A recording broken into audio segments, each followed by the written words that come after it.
ദൈവമക്കൾക്ക് ദൈവത്തിലുള്ളതെല്ലാം സൗജന്യമാണ്. ദൈവം അവൻ്റെ മക്കൾക്കായി സകലവും സൗജന്യമായി ഒരുക്കിയിരിക്കുന്നു.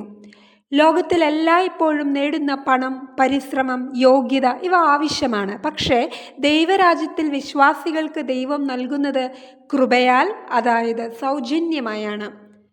ദൈവം രക്ഷയെ സൗജന്യമായി നൽകുന്നതായി കാണുന്നു. എഫേസ്യർ 2:8-9 വരെയുള്ള വാക്യങ്ങളിൽ കൃപയാൽ വിശ്വാസത്തിലൂടെയാണ് നിങ്ങൾ രക്ഷിക്കപ്പെട്ടത്. അത് നിങ്ങളിൽ നിന്നല്ല, ദൈവത്തിൻ്റെ ദാനമാണ്. ഇതിൽ നിന്നും വ്യക്തമാണ്, രക്ഷ മനുഷ്യൻ്റെ പ്രവൃത്തികൾ കൊണ്ടല്ല. യേശുവിൻ്റെ നീതിയാണ് നമ്മുടെ മുക്തിയുടെ അടിസ്ഥാനമായത്. യേശുവിൽ വിശ്വസിക്കുന്ന ഏവർക്കും ഈ മഹത്തായ രക്ഷ ലഭിക്കുന്നു, അതും സൗജന്യമായി. ദൈവം എല്ലാ ആത്മീയ അനുഗ്രഹങ്ങളും സൗജന്യമായി നൽകുന്നവനാണ്. എഫേസ്യർ 1:3 ആത്മീയമായ എല്ലാ അനുഗ്രഹങ്ങളാലും കൃപയാൽ സമ്പന്നരാകപ്പെട്ടിരിക്കുന്നു എന്ന് കാണുന്നു.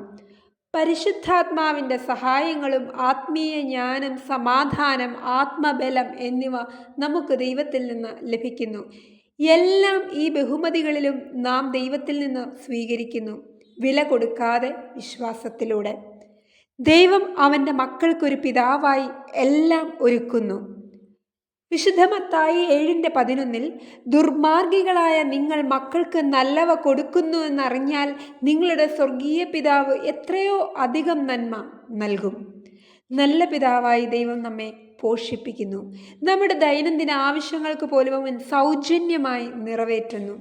വിശ്വാസിയായ ഒരു മനുഷ്യൻ്റെ ജീവിതം ദൈവം നൽകുന്ന സൗജന്യ അനുഗ്രഹങ്ങൾ കൊണ്ടാണ് പുഷ്ടിയാകപ്പെടുന്നത്. പ്രിയരെ, യേശുവിലൂടെ ദൈവമെല്ലാം നമുക്ക് നൽകി. റോമർ 8:32 തൻ്റെ മകനെ നമുക്കായി അർപ്പിച്ച ദൈവം അവനോടുകൂടി സകലവും സൗജന്യമായി തരുന്നതല്ലയോ എന്ന് കാണാം. ക്രൂശിലെ യേശുവാണ് ഏറ്റവും വലിയ ദാനം. അവൻ നമുക്കായി കഷ്ടപ്പെട്ടു, മരണമേറ്റു, ഉയർത്തെഴുന്നേറ്റു. അതിനൊപ്പം അവൻ നമ്മുടെ ജീവിതത്തിലേക്ക് സന്തോഷം, തൃപ്തി, നിത്യജീവിതം എന്നിവ നൽകുന്നു, അതും സൗജന്യമായി.